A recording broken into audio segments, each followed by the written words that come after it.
আসসালামু আলাইকুম ওয়া রাহমাতুল্লাহ।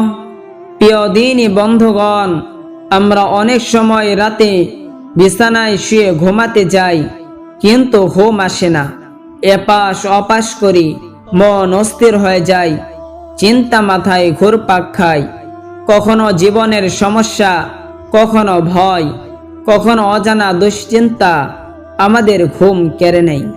কিন্তু জানেন কি, আমাদের প্রিয় নবী মুহাম্মদ সাল্লাল্লাহু আলাইহি ওয়াসাল্লাম এমন একটি দোয়া শিখিয়ে গেছেন, যা পড়লে মন প্রশান্ত হয়, আল্লাহর রহমতে ঘুম নেমে আসে, অন্তরে শান্তির মতো।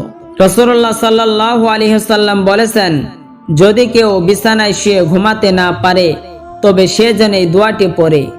দোয়াটি হলো, লা ইলাহা ইল্লাল্লাহুল ওয়াহিদুল কাহ্হার, রব্বুস সামাওয়াতি ওয়াল আরদি ওয়া মা বাইনাহুমাল আজিজুল গফফার। প্রিয় দিনী ভাই ও বোনেরা, যখনই ঘুম না আসে, মোবাইল হাতে নেবেন না, দুশ্চিন্তায় হারাবেন না। চোখ বন্ধ করুন, আল্লাহকে স্মরণ করুন, আর এই দোয়াটি ধীরে ধীরে পড়তে থাকুন। দেখবেন আল্লাহ তাআলা আপনার অন্তরে শান্তি নাজিল করবেন, আর ঘুম চলে আসবে পরম প্রশান্তিতে ইনশাআল্লাহ। আল্লাহ আমাদের সবাইকে শান্তির ঘুম ও প্রশান্ত অন্তর দান করুন।